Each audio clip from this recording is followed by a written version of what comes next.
So June 9th, 2026, the United States Central Command, CENTCOM, posts a short statement on social media. They say American forces have completed what they call self-defense strikes on nearly 20 military targets inside southern Iran. The reason they say is this: a U.S. Army Apache helicopter was lost after a mid-air collision with an Iranian Shahed drone over the Strait of Hormuz. CNN calls it a proportional response. Fox News calls it a moment of American strength. Social media divides into two camps, as it always does. One side blaming Trump for escalating a war, the other side praising him for protecting American troops. And every single one of them is looking at the wrong thing. Now, I want to show you why, and I want you to do something for me. I want you to forget, just for the next 20 minutes, everything you've heard from the major networks about this event, okay? I want you to go back to the actual CENTCOM statement, not a summary, not a highlight, the original words. And when you read those original words, you will notice something very strange. CENTCOM says this strike was a response to the downing of the Apache helicopter. Yes. But then, and this is the part everybody missed, they add one more sentence. They say the operation was also, and I'm quoting here, a response to attacks on U.S. forces and international commercial ships transiting regional waters. Wait. The helicopter went down on June 8th. But they're referencing attacks on commercial shipping? Those have been going on for weeks, months. Why would you put that in a statement about a helicopter? Unless the helicopter wasn't really the point. And then look at the target list. Qeshm Island, Bandar Abbas, Sirik, Jask, Gorok. Every single location sits along the southern coast of Iran. Every single location faces out onto the Strait of Hormuz. And what did they actually hit at these locations? Air defense systems, ground control stations, coastal surveillance radar networks, not drone launch pads, not the sites that produced the Shahed that hit the Apache, not weapons depots, not nuclear facilities, radar, just radar. Now let me ask you a very simple question. If someone punches you in the face and you want revenge, where do you hit them back? You hit them in the face, right? Or maybe the body. You don't hit them in the eyes.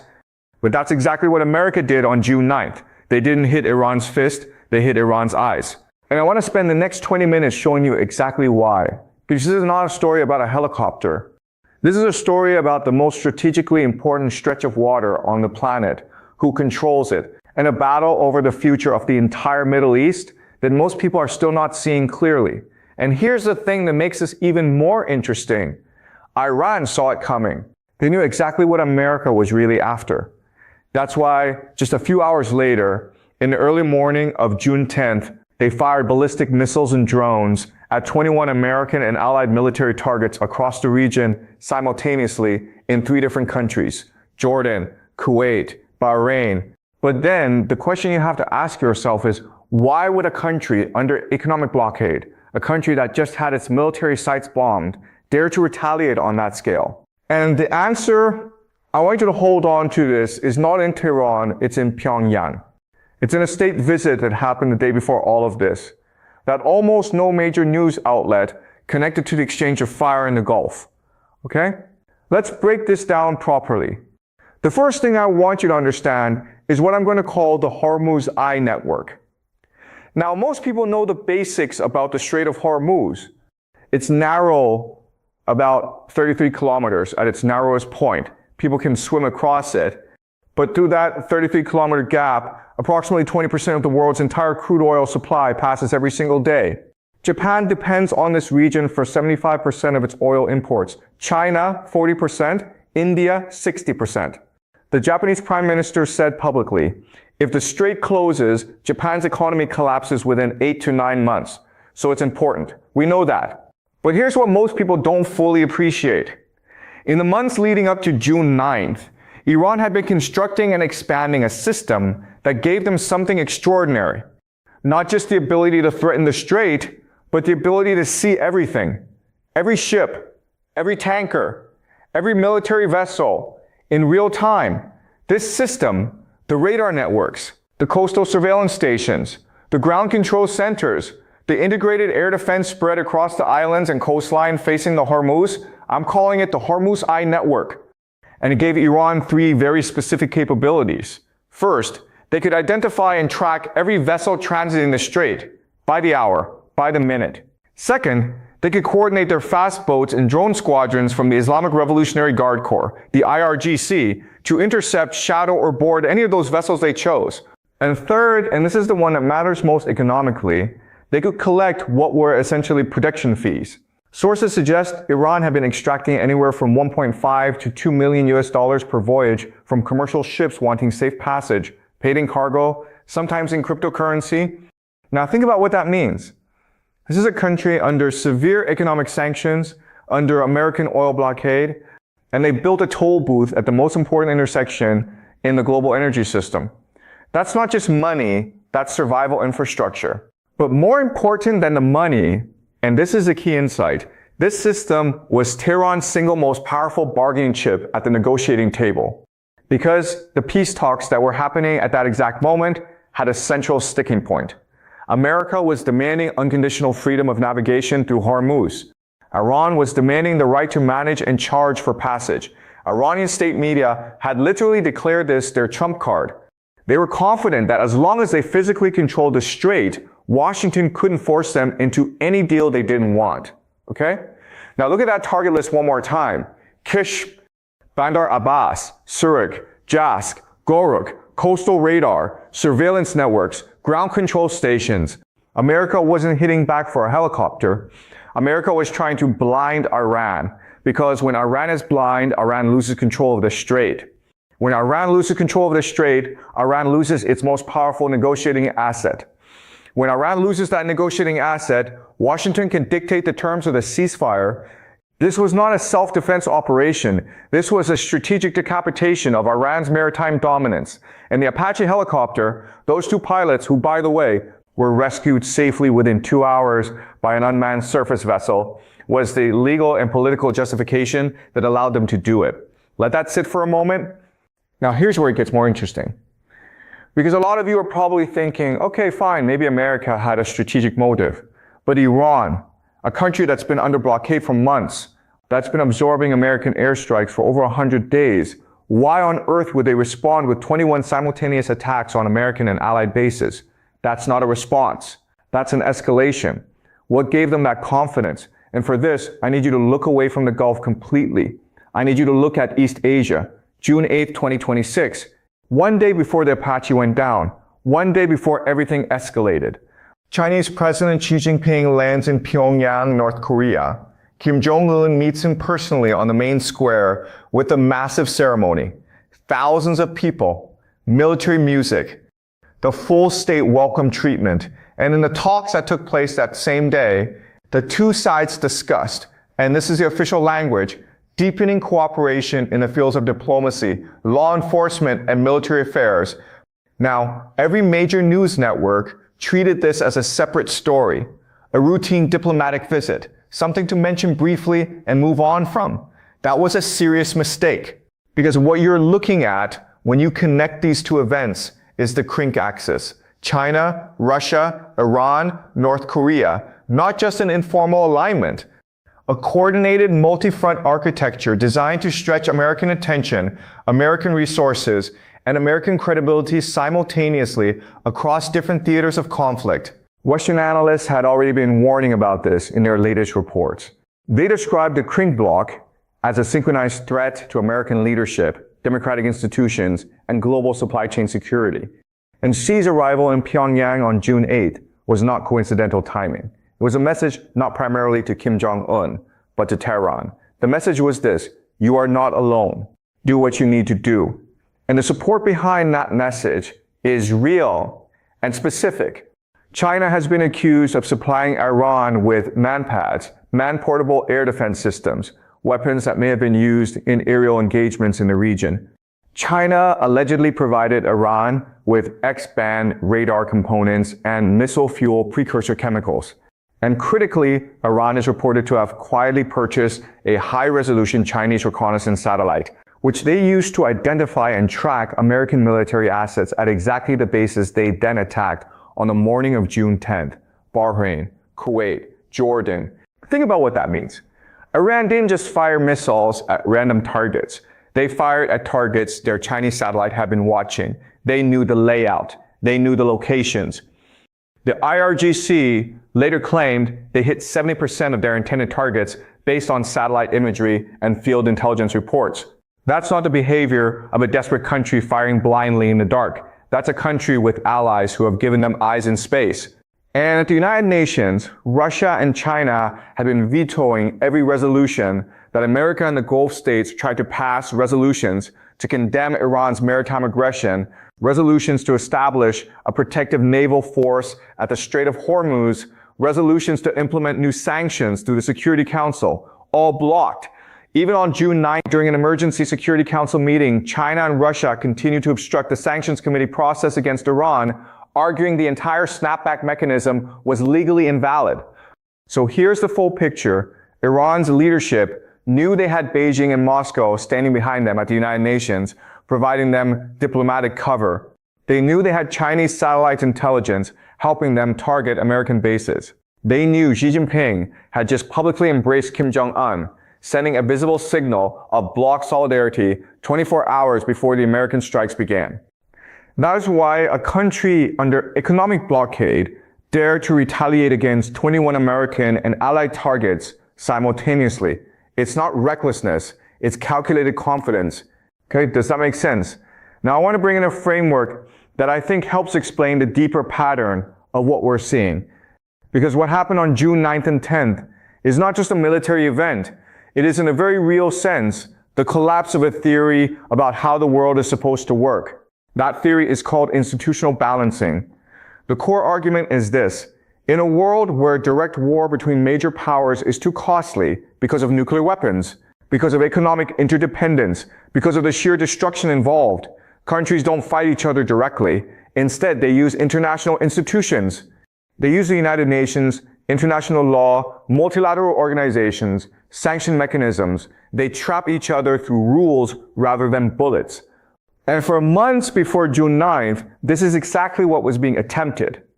America and its European allies activated the snapback mechanism under Security Council Resolution 2231, designed to reimpose international sanctions on Iran's nuclear program and legally isolate Tehran. Bahrain and the Gulf Cooperation Council states pushed for resolutions to condemn Iran's maritime attacks and establish international protection for ships in the Strait. All of these were attempts to contain Iran, not through military force, but through the architecture of international law. And every single attempt was blocked. China and Russia used their veto power to kill every resolution. They argued the snapback mechanism was legally void. They argued the UN no longer had jurisdiction over Iran's nuclear file. They created what I'm going to call a supervision vacuum, a legal gray zone where Iran could operate without consequence. And when the institutional tools fail completely, when the referees have been bribed and the rulebook has been shredded, you pick up a gun. That's June 9th. That's what you're actually watching. Not a reckless escalation, not a breakdown in diplomacy. The institutional balancing architecture had already been collapsing for months, one veto at a time. June 9th was just the moment the collapse became visible, announced in the sound of airstrikes. But here's the part that doesn't fit neatly, and I think this is actually the most important detail in this whole story. Despite all the airstrikes, despite all the missiles and drones and threats, both sides were still talking. Trump told the Wall Street Journal that a deal could come in 2 or 3 days. A senior White House official told Politico, nothing changes where the deal stands right now. It is still close. So you have this bizarre situation where two countries are firing at each other and simultaneously assuring the world that negotiations are ongoing. What does that tell you?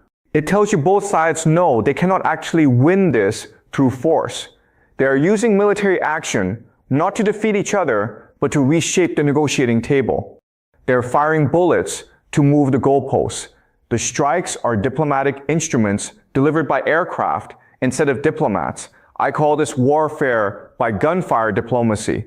And it is much, much more dangerous than a real war because neither side has a clear definition of when it stops. Okay? I want to talk about a group of countries that nobody is talking about enough in this story. And this is the second blind spot of this entire week. Bahrain, Kuwait, Jordan, UAE, Saudi Arabia. These countries are not at war. They declared neutrality for years.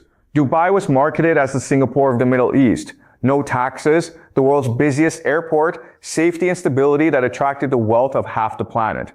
At the peak of the crisis when this war first began, wealthy residents in Dubai were willing to pay $250,000 just to get on a plane and leave. But in Iran's retaliatory strike on June 10th, the IRGC targeted American bases in Bahrain, Kuwait, and Jordan. Why? Because these countries host American military installations. Because their airspace was used, either by American or Israeli aircraft in operations against Iran. They let it happen. In Iran's strategic logic that makes them participants, Iran had warned them explicitly. The Iranian Foreign Ministry issued a statement saying Gulf neighbors bear, and I'm quoting, legal and moral responsibility to prevent the United States and Israel from using their territories, airspace, or facilities to plan or support attacks against Iran. They told these countries, if you allow this to happen, you have no right to complain about what comes next. And what came next was ballistic missiles aimed at their territory. There is a concept in international relations theory called alliance entrapment. The idea is this: small states give up a portion of their sovereignty to a powerful patron in exchange for security protection. But the tragic irony is that by hosting the patron's military bases, they become targets in conflicts they never chose to join. They're pulled into a war that serves the patron's interests, not their own. That is the situation of the Gulf states right now. And the economic consequences are genuinely catastrophic in ways that aren't being discussed. The GCC countries import 80% of their food from overseas. They produce almost none of their own fresh water. 60% of their water supply comes from desalination plants. These plants require enormous amounts of electricity, imported equipment, and uninterrupted supply chains. And here's a fact that should terrify every economist following this story. A $50,000 Iranian Shahed drone can destroy a desalination plant worth hundreds of millions of dollars. The Gulf states are not just economic casualties, they are hostages, and the international community is barely even noticing. Alright, now I want to say something out loud that a lot of people don't want to admit, because it changes the whole picture. The American airstrikes on June 9th did not cause significant damage to Iran's military capacity. I know that sounds strange. It sounds wrong. So let me show you the evidence. The spokesperson for Iran's National Security and Foreign Policy Committee stated on June 9th, the same day the strikes happened, that Iranian armed forces were at maximum readiness and that, and this is his exact phrasing, the damages have been repaired. State media in Iran acknowledged explosions on Qeshm Island and in Bandar Abbas, but they reported no major infrastructure losses, no strategic facilities destroyed, no command and control centers taken offline. 2 Iranian air defense soldiers died during that period, but they were killed by an Israeli airstrike the previous day, not by the American operation. And here's the most revealing piece of evidence of all. The morning after the American strikes, just hours later, Iran launched a coordinated ballistic missile and drone assault on 21 American and allied targets simultaneously across 3 countries. If the American strikes had actually destroyed Iran's command infrastructure, if they had genuinely degraded Iran's military capability, that response would have been impossible. So what did the American strikes actually accomplish? A US official told CNN directly, this was a warning shot, not a destruction campaign, not a strategic defeat of Iranian military power, a warning shot, designed to signal displeasure, to punish symbolically, but calibrated specifically to avoid breaking the ongoing peace talks. Trump himself told the Wall Street Journal before ordering the strikes that the helicopter crash was, his words, not a big deal because the pilots were safe. He was then persuaded to change course by Defense Secretary Pete Hegseth and Joint Chiefs Chairman Dan Kane, who argued that regardless of whether the collision was intentional, the incident warranted a response. So Trump went from not a big deal to ordering strikes on 20 targets in a matter of hours. Now ask yourself, if you are Iran's leadership, what do you learn from this? You learn that America's response was limited, cautious, restrained. You learn they hit radar installations, not your nuclear program, not your missile stockpiles, not anything that would genuinely cripple you. You learn they described it publicly as a warning shot. You learn they told CNN immediately that they expected negotiations to continue. Iran expert Danny Citrinovitz, former director of the Iran branch of Israeli military intelligence, put it clearly. He said Iran emerged from this latest exchange of strikes with the belief that, and I'm going to quote him directly, they can absorb pressure and are ready to respond to attacks. That is exactly the opposite of deterrence. You wanted Iran to be afraid. Instead, Iran is confident. And that confidence is the most dangerous outcome of June 9th and 10th. Not the missiles, not the burning radar stations, the confidence. Now, I want to be fair here. I always want to be fair. So let me make the strongest possible case for the American position, because I never want you to just sit here and nod along with everything I say. I want you to think for yourself. The argument for the American side goes like this. A US military helicopter was lost. Regardless of whether the collision with the Iranian drone was accidental or intentional, failing to respond sends a message of weakness to Iran and to every American ally in the region. If America absorbs this without reaction, Iran concludes it can challenge US military presence without consequences. That creates a template for escalation. The targets selected, air defense systems, radar networks, coastal surveillance, were the exact tools Iran used for months to threaten international shipping. Destroying them was legitimate self-defense or freedom of navigation. This is a reasonable, measured response. That argument makes sense. It has historical precedent. It has internal logic. But here is what that argument cannot explain. Trump himself, before the strikes, before he was talked into ordering them, said the helicopter crash was not a big deal. His first instinct was to downplay it, precisely because the pilots were rescued safely. He then had to be persuaded by his defense secretary and his top general that it warranted a response. So the question becomes, if this was a genuine, necessary self-defense operation, why did the president initially not think it was a big deal? And if it was a pre-planned strategic objective, destroy Iran's maritime surveillance capacity to weaken their negotiating position, why would you wait for a helicopter accident to do it? Unless the helicopter accident was not the trigger. Unless the helicopter accident was the opportunity. And there's one more thing the American argument cannot explain, no matter how you frame it. If you are retaliating for a drone that hit your helicopter, you hit the drone launch infrastructure. You hit the bases where those drones are assembled, stored, launched. That is the proportional response to a drone attack. You do not hit radar stations. You hit radar stations when your goal is not revenge. Your goal is blindness. You want Iran to lose its ability to see the strait, to monitor shipping, to coordinate interception. You hit the eyes. And that is exactly what CENTCOM did. America did not hit back for the Apache. America used the Apache to justify hitting exactly what it had wanted to hit for months. Okay? Let me bring everything together now, and then I'll give you 3 specific things to watch in the next 48 to 72 hours. Here is what the events of June 9th and 10th are actually telling us.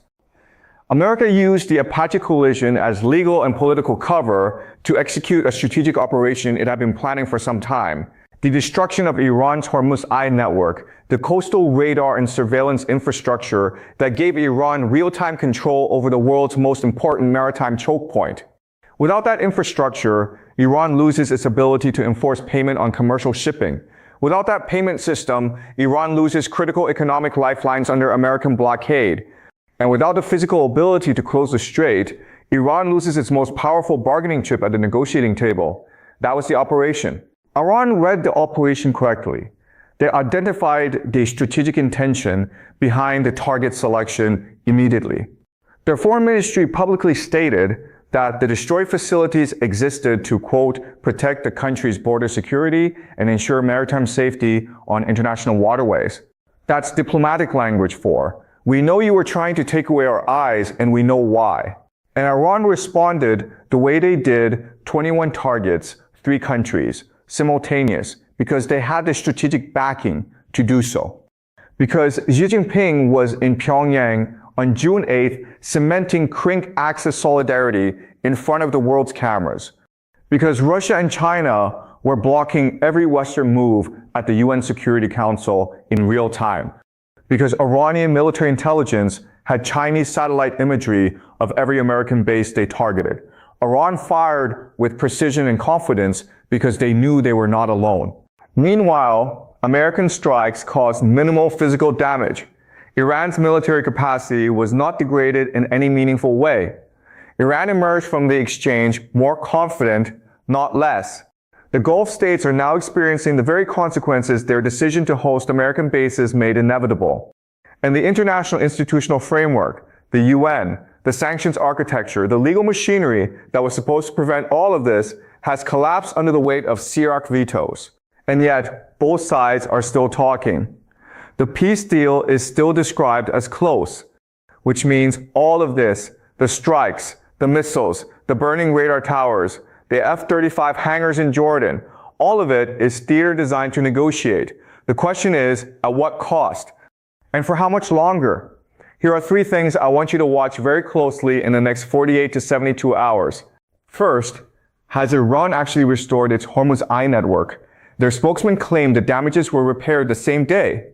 If that's true, if the radar networks are back online and Iran can once again track every vessel in the strait, then America failed completely in its primary strategic objective. Watch the shipping data. Watch whether commercial tankers start reporting harassment or interception again. That will tell you everything about whether the American operation actually worked. Second, watch Saudi Arabia. Riyadh is trapped between 2 impossible pressures. Iran is threatening any country that hosts American forces. America is expecting Saudi cooperation in maintaining the naval blockade. If Saudi Arabia starts refusing U.S. aircraft access to its airspace, or if Riyadh begins making direct diplomatic outreach to Tehran without coordinating with Washington, that means the American alliance network in the Gulf is fracturing.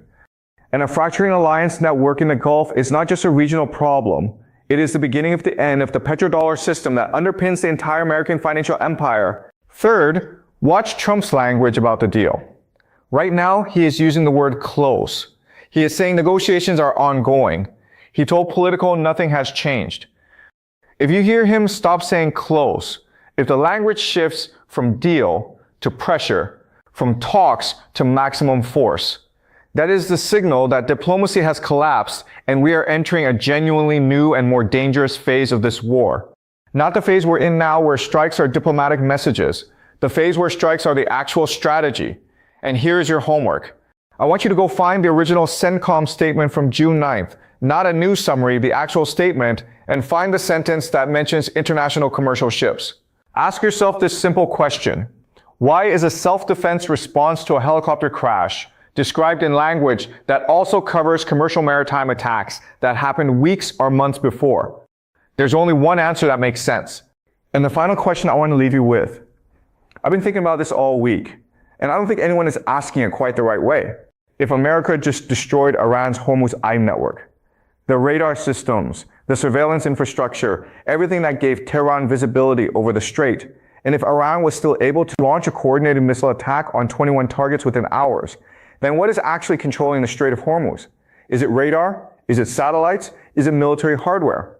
Or is it the will of people who have decided for whatever reason that they will never stop fighting? Because if it's the second one, if it's will, not equipment, then no airstrike in the world changes the strategic equation. You can blow up every radar tower on the Iranian coast and the strait stays contested because the humans behind the radar are still there and they are not afraid. Think about that. All right. I'll see you all in the next class.